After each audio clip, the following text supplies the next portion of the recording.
Assalomu alaykum. Men Shuhrat Shukurovich, oliy toifali shifokor, Nazarbek sanatoriyasida nevropatolog lavozimida ishlayman. Bizning sanatoriyamizning asosiy negizi yerning tagidan 1780 metr chuqurlikdan chiqadigan mineral suvimiz hisoblanadi. Bu chiqqanda 78-80 gradus issiqlikda chiqadi.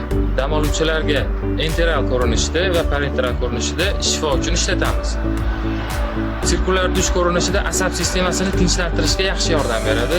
Jemchujniy vanna ko'rinishida teridagi kasalliklarga juda ham samaradorligi yuqori.